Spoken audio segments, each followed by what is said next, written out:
All right, what is good, ladies and gentlemen? It is the Master Reviewer back again with another review, and today we are doing a review for Moneyball. This is a rewatch for me. It's a film that I watched, I think, about 2 years ago, probably, and I don't really have. Actually, I have a bit of background.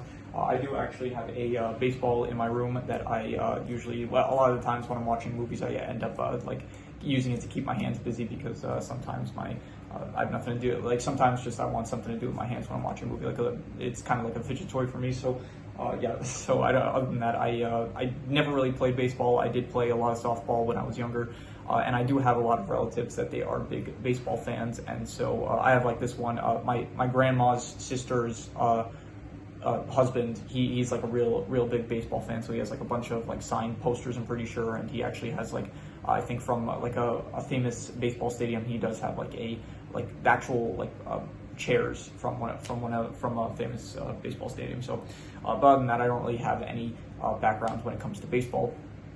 So but yeah, this is a rewatch, and so let us just get into it. Starting off with the plot slash this is a biopic, so the plot of the film is based on real events, and this is basically the story of Billy Beane and how he revolutionized baseball with Moneyball, basically, which is the film is basically you have Billy Beane, who runs the Oakland A's, which stands for athletics, and he doesn't have a lot of money. Like, he's going up against these big teams like the Yankees and stuff that have large budgets to buy players and stuff, but he just doesn't have the money to be able to afford good players. So he ends up meeting this guy, Peter Brand, played by Jonah Hill, which I don't think he's actually based on a real the character Peter Brand is based on a real person, I'm pretty sure.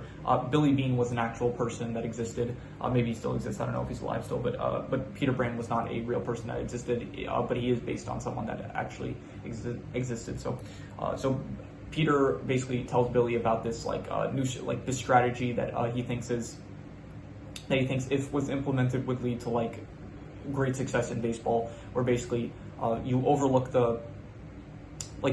all the biases that basically at the time a lot of people, like a lot of baseball scouts, they would basically go with intuition and like gut feelings and stuff instead of like actually looking at the hard statistics, like and ignoring all preconceived biases, basically. So they spoke about how like, oh, no one's picking this guy because they think that he throws funny or something like that. So basically Billy and Peter, they have this plan of like, okay, we're going to take all these players that like the entire league thinks is like really trash. Like, we're going to take all these really bad players and we're going to put them all in a team in specific positions, and if played correctly, this will be like the dream team, basically.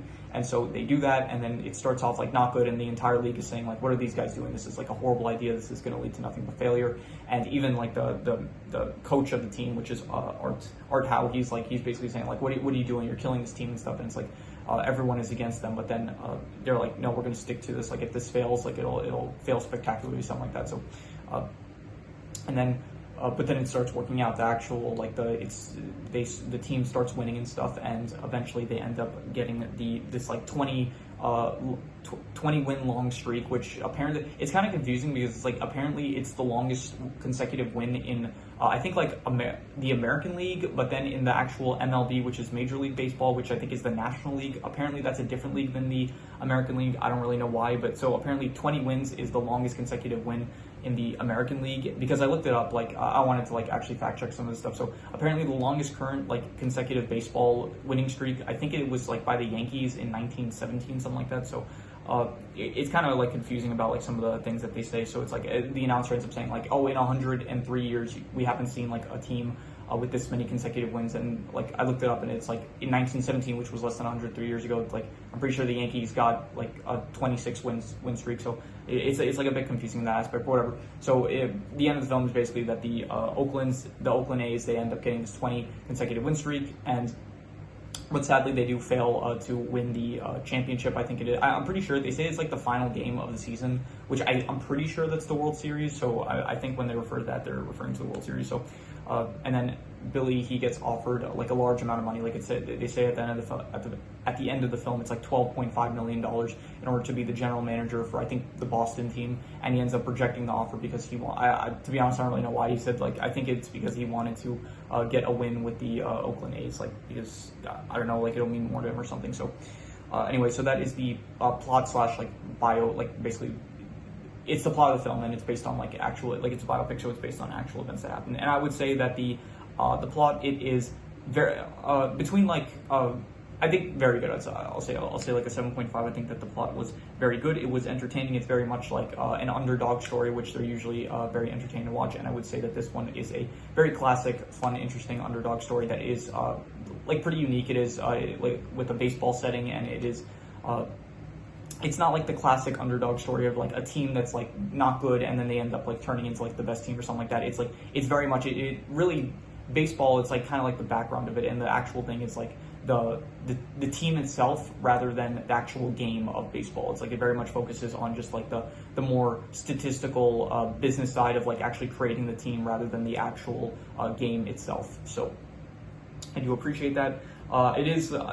I said I'm pretty sure in my Queen's Gambit review that like the mark of like a good show or film or something like that is like it at least in these aspects, like the ones that focus on a specific game or game, I guess. It's like they take a topic which like you wouldn't, I guess not specifically a game, but like they take a specific thing. Like in the Queen's Gambit, it's Chester, and in this it would be baseball, or at least the baseball like team building side of the industry. They're able to take these things that like the average person is not very knowledgeable about, and they make it so that it is still enjoyable to watch, like even to someone that does not understand the terms and concepts and stuff. And I think that this film does a good job of that. Like even if like me personally, like I have know pretty much something about baseball, like setting up the teams and stuff and all that kind of that sides of the game. Like I guess I know the rules probably of the actual game itself, but I don't really know all the stuff of like when it comes to recruiting and stuff. But they make it so that even if you don't understand it, you're still able to very much enjoy what is going on. So that is good.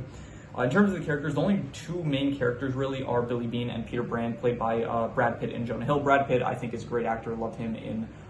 He recently I reviewed the F1 movie. He was good in that. He was great in Bullet Train. He was great in. What else was he in? The only thing that's coming to mind is the cameo he had in Deadpool 2. He was in some other stuff, but for some reason at the moment nothing is really coming to mind. But yeah, Jonah Hill is also great. He was in War Dogs, which I saw this year, which was one of my favorite movies I saw this year. He was good in The Wolf of Wall Street. He was good in Superbad. Two great actors, and I think that they did a great job in this as well. You do have Chris Pratt in this as Scott Hedberg, who is one of the players, and Chris Pratt, I think he did a good job. Very much different from a lot of the roles he gets nowadays, which it feels like it actually, like the roles nowadays does require him to be more eccentric and like show more of his like be more enthusiastic, I guess, with like as Star-Lord or with Mario, I guess. In this film, it's like very much he is just a regular like baseball player. It feels like so. He was good. Art, I also liked. Art is like this the manager who is very much like with the rest of the league, where it's like he's of the mindset of like, okay, this strategy you're trying to do of like picking these players and like taking value out of them based on statistic, like it's not going to work, and you have to like actually understand the game and understand like the reality of like plays and stuff in order to be successful at the game. And so he's like against Billy throughout all of this, but like he has no choice but to go along with this. So I thought that he was a very interesting character because he was like directly the one that was like pretty much direct. Like everyone else is kind of like just judging him from the background, like all the like the announcers and stuff, and like even some of the people that would consult Billy when it comes to like what players to choose for the team and stuff. He's like Art is the one that directly has to like deal with the consequences of like these big risks that Billy is doing. So I did think that Art was great. Other than that, there isn't really anyone to really talk about. There's I guess like Billy's wife and daughter who they're just like they don't really do anything in the movie except to like show a bit more of like Billy's personal life. Other than that, there isn't really anyone. There's like a lot of the actual players themselves, the baseball players. There's like Pena, who else? David Justice, and I'm assuming like these are all probably real players. I'm guessing Ricardo Rincon. So like none of them specifically really affect the plot too much. It's just that these are just player names that like they're just players that are part of the team of the Oakland A's. So yeah, in total, I'm going to say the characters. They were, I'll say that they were, I'm going to go with a 7 out of 10. I'm going to say pretty good. Like, none of them are, like, the most memorable, to be honest. I think, like, specifically, I guess, Billy Beane and Peter Brand, they're good. Everyone else is kind of just, like, an afterthought, to be honest. And the actual character of, like, this isn't, like, my favorite Brad Pitt performance, and it's not my favorite Jonah Hill performance. Like, if anything, this is probably one of Jonah Hill's, like, weakest performances, just because it doesn't really require too much, like, acting out of him. Also with, I guess, Brad Pitt, he just, like, this is very much, like, it's not, like, this isn't, like, a film that is, like, it does have a lot of emotion. Like, I don't want that to get misconstrued. Like, there is a lot of emotion, especially towards the end, where it's, like, they actually end up getting the 20th win. So, but it like most of the film, it's like very much like business style where you don't actually have too much. It's like the characters don't get too like colorful, I guess. So Yeah, so I'm just gonna give the characters a 7 out of 10. I thought that they were pretty, like maybe a 7 to a 7.5, maybe between pretty good and very good, but I'm just gonna be harsh and say that they were pretty good.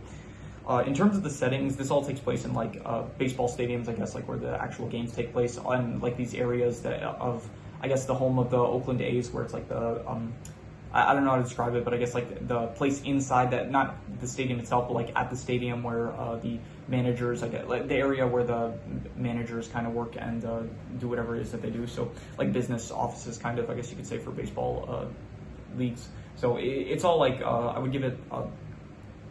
I'd say like a.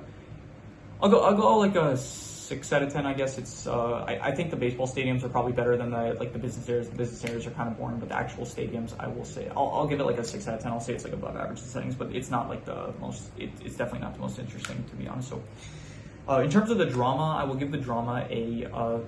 I'll go like a 7. I'll go with like a 7.5. I'll say it was very good, the drama. I thought it was very much like, it does feel like an underdog story, but not in like the traditional aspect of like the team that no one believes in. Like it, okay, never mind. It is the team that no one believes in, but not in like normally in something like Remember the Titans, it's like a character. It's like a team where it's like it focuses on like training them to become like the best team that they could be. In this scenario, it's like, okay, we're going to take all these players that like should not be together, and it's like it's an underdog story, but not in the traditional aspect, I guess. So I do think that the drama is very good, especially where it's like it starts out with like no one believes in this team. It's like no one except for basically Billy and Peter. Like they're the only two people out of this entire, like out of all the fans, all the like the entire league, that no one believes that this is going to work. But like they're going through with it, and it's like you hear these announcers saying like, oh, these guys are crazy and stuff. The Art himself is like saying how this is like a terrible idea, that like the coach of the team like doesn't believe in this, and then eventually it's like they start winning and stuff. And so I do think that the drama of like actually them going through with this like risky plan, where it's like no one's backing them up, I thought that is probably like that's where the drama stems from, and I thought that was very good, I'd say. So 7.5 for the drama. In terms of the worst thing, I don't really have a worst thing in mind, I will say.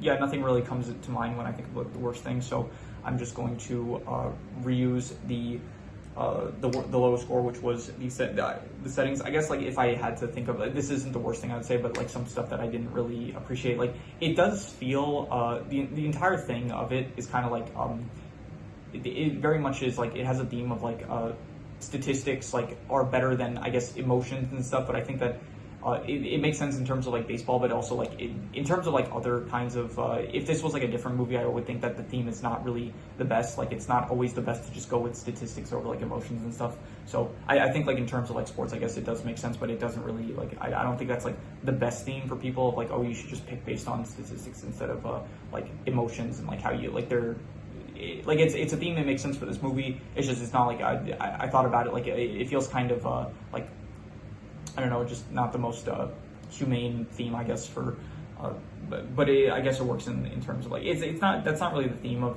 this movie. The theme is more so, I guess, the theme is more so about like how don't be afraid to try something, because like it could end up paying off. Like at the end, you have Peter, he shows a clip to Billy about like I think a player that was either on their team or it's like a player that they like knew or something like that, and this player like he's afraid to go to second base. So he hits the ball during the game, and then it's like he runs to first base, and it's like he doesn't bother going to second base because he's like too scared. But then he doesn't even realize that he ended up hitting a home run, and so it's like he goes all the way around. So I think the theme that like kind of encapsulates the theme of it being the theme of the movie being don't be afraid of like success, I guess, maybe, or like like risk, like don't be afraid of like taking risks because it could end up like paying off greatly, something like that maybe. So. Yeah, but I don't think the worst thing is any of that. And yeah, I'll say this at the end of this is kind of getting into extra notes. So I think I'll actually just like say this for extra notes. So I'll say the best thing. The best thing was definitely, I'm just going to reuse the best score, which was the plot / biopic aspects, which was a 7.5. So I will give another 7.5 for that. At that end, also the drama was a 7.5. So I'm just going to say that both of those, the drama and the plot, were 7.5. So I'm just going to reuse the score. The 7.5 score. So extra notes. I didn't write this down, but I just wanted to mention this anyway. At the end, Billy, he listens to a song from his daughter that she recorded for him, and then in the song, it's like she says like, "You're a loser, Dad," and stuff. And I was like, that's kind of mean, but whatever. Let's see what else. to comfort Billy, to try to comfort his daughter, he ends up saying like don't worry about me, you're going on a plane, those crash all the time. And I was just thinking like that is such a terrible thing to say to someone that's about to go on a plane. I do like the scene. There's a great scene where it's like Billy and Peter, they're like talking with each other and they're trying to like call different other like general managers and like manipulate them into getting like the players that they want, using like by talking to like one manager, saying like, okay, we'll give you this guy and like this amount of money. It's like, and then also I don't know, it's hard to explain how it works, but it was like they were basically like he was manipulating all the general managers in order to like get the best outcome for himself. So I thought that was a good scene. I did think that it was kind of weird because like Peter, he was saying throughout the film like, okay, you need these specific players in order for like this to be the best possible team that you can have. And then I guess it makes sense where it's like they would trade for like better players so that like, okay, you're adding new people to the team, but then it's like it's fine because these are like maybe you're making more money now, so you can like actually afford these players are proving themselves to be good players, so you're able to trade them for like better players, I guess. But I didn't really understand where it's like Billy, he ends up like trading Pena and trading Giambi, and like even like Peter, he says like this is a bad idea, you shouldn't go through with this, but I think they still end up going through with that, even though like I'm pretty sure that the whole thing was that you're supposed to have these specific players in order for like this whole thing to work if you're going based on like statistics. So I didn't really understand some of that, but yeah, nonetheless, it wasn't really too much of an issue. It does seem kind of obvious in hindsight that like no one would ever try this, where it's like for all the time that baseball was around, it's like just everyone was going based on like everyone was just going based on like gut feelings and stuff, and like what they thought was like who they thought would be the best players. No one at any point until 2002, no one thought to like be like, hey, let's like take all the statistics and like run some sort of algorithm to figure out the best possible like team that we could create. Like I feel like someone would have maybe tried that before just 2002. So in hindsight, it seems kind of obvious to try this strategy, but whatever. I did look it up later on, and apparently Billy Beane, he did end up winning a. So it was weird. At the end of the film, it says like to this day, Billy Beane is still trying to like win a final game of the season, which I'm pretty sure is the championship. And then I looked it up, and it said in 2006 he did win a championship for the Oakland A's, and this film came out in 2011. So I don't really understand why I would say that. Like I don't get like usually like at the end of the film it says like the card at the end like with the extra information for the film, and so I feel like it would make sense like for it to say like in 2006 he won a championship or something like that, instead of saying like to this day he's still trying to win like a final game. So I didn't really fully understand that, so maybe I misunderstood like what it means to win a championship versus like a final game. I think those are the same thing, but I don't know, maybe that's on me for misunderstanding. So yeah, that is all the extra notes, so I'm going to do the calculations. So King Crimson. All right, so it ends up coming out to a 7 out of 10, which would be pretty good, and I would give it higher. Initially, when I saw the film, the first time I watched it, I gave it, I think, an 8 out of 10, which would be great. And I'm thinking between like a 7.5 to an 8. I think it was between very good and great, and I don't think I would give a concrete answer. I think maybe still an 8 out of 10, but I think it's like maybe slightly worse on rewatch. I'm going to give it between a 7.5 to an 8. I'm going to say it's between very good and great. I'm not going to give a concrete answer, but yeah, so I'm just going to go with that, a 7.5 to an 8. So yeah, that is pretty much all there is to it. So if you have any recommendations, any shows, movies, video game stories, anime, web series, anything that you want me to review, leave it in the comments and I will maybe possibly check it out. But with that said, that is pretty much all there is to it. So let's leave it at that.